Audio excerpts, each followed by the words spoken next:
यदि आपने कुछ गलत खाया, आज खाया, लेकिन रिजल्ट तो आपको राइट नाउ नहीं मिला ना। लेकिन यही खाना जो आपने गलत खाया है कल की बीमारी का कारण बनेगा, कल आपको बीमार करने वाला है। तो गलत खाने का फल तो आपको राइट नाउ मिल गया ना, कि शरीर में कहीं ना कहीं वो सटल लेवल पे पीड़ा शुरू हो गई है, जो कि कल को बहुत बड़ी होने वाली है। एक चोर ने चोरी की है, पकड़ा कल जाएगा, लेकिन बड़े ही गहरे अर्थों में उसने अपनी पीड़ा का इंतजाम आज ही कर लिया है। बात समझ रहे हो? बड़े ही गहरे अर्थों में वो आज ही पाप का हकदार हो चुका है। उसकी चेतना थोड़ी सी घट चुकी है, आत्मा में थोड़ी सी गंदगी आ चुकी है, और उसको भी खुद पता है कि मैंने कुछ गलत किया है। गलत करना ही उसको निंदा से भर देता है, और निंदा ही उसके कर्म का फल है। एक व्यक्ति कुछ गलत करता है, फिर उस कृत्य के प्रति निंदित होता है, उसको बड़े ही सटल लेवल पे उसका फल मिल चुका है, और हो सकता है ब्रॉड लेवल पे कल को मिले, कल को पुलिस उसको ढूंढे, उसको पकड़ ले और जेल में बंद कर ले। तो आज के कृत्यों को कल पे टालने की जो बात आती है कि आज हमने कुछ अच्छा किया तो उसका फल कल को मिलेगा, नहीं, आज आपने कुछ अच्छा किया तो प्रसन्नता आज ही होती, अभी होती है। तो कोई भी काम कर रहे हो उसका फल आपको अगले जन्म में नहीं मिलता है। अगला जन्म है कि नहीं है आपको किस आधार पे पता है? मेरे को ये बताएं, आप किस आधार पे आप इस बात का निर्णय लेते हो कि अगला जन्म है? ग्रंथों के आधार पर। और ग्रंथों को किसने प्रमाणित किया है? जब तक ग्रंथों की बातें आप प्रमाणित ना करो तब तक ग्रंथों पे विश्वास मत करना। जब तक ग्रंथों की बातें अपनी अनुभूति पे ना उतर जाएं, अपने अनुभव पे ना आ जाएं, तब तक ग्रंथ भी कोरे रह जाते हैं, केवल शब्द मात्र रह जाते हैं। तो मेरे कहने का क्या मतलब है? मेरे कहने का यही मतलब है कि आप किस आधार पे ग्रंथों में लिखी हुई बातों को सत्य मान बैठे हो कि इस जन्म का किया हुआ अगले जन्म में मिलता है। किस आधार पे आप कह सकते हो?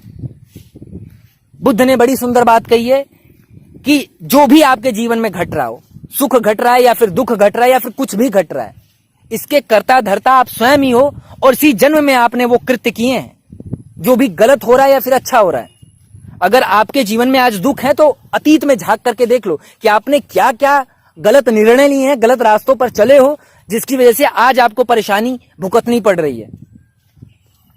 तो जो भी जीवन में आपके कष्ट आ रहे हैं, जो भी परेशानी आ रही हैं, बजाय कि आप उनको अगले जन्म में सुलझाओ कि आज आपने जो दान किया है, जैसे ही आप किसी को कुछ देते हो, जैसे ही आप किसी को प्रेम बांटते हो, उस प्रेम का परिणाम तुरंत प्रसन्नता के रूप में हमारे भीतर आके समा जाता है।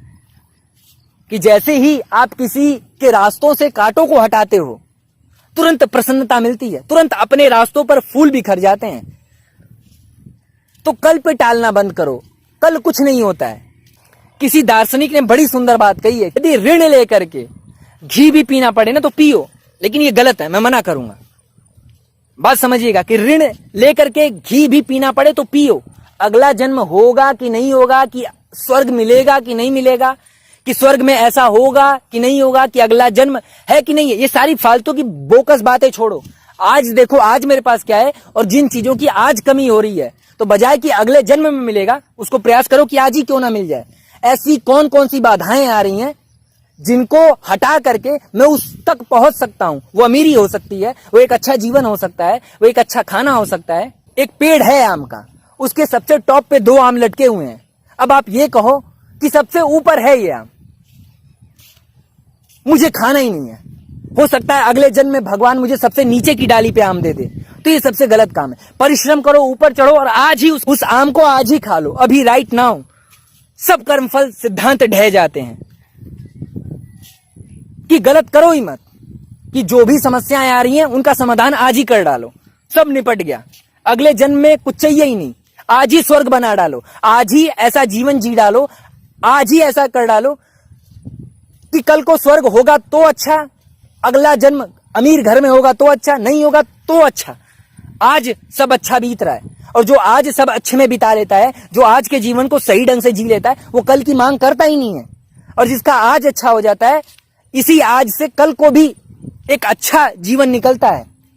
वो कल की बात करो या फिर अगले जन्म की बात कर लो, यदि ये जीवन आपने सही ढंग से जिया है तो विश्वास मानो इसी आज के जीवन से कल का एक नया जीवन निकलेगा, एक नया जन्म निकलेगा, जो कि बड़ा ही सुखद होगा, अगर होगा तो।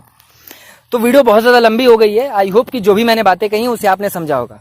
ठीक है साहब, नमस्कार।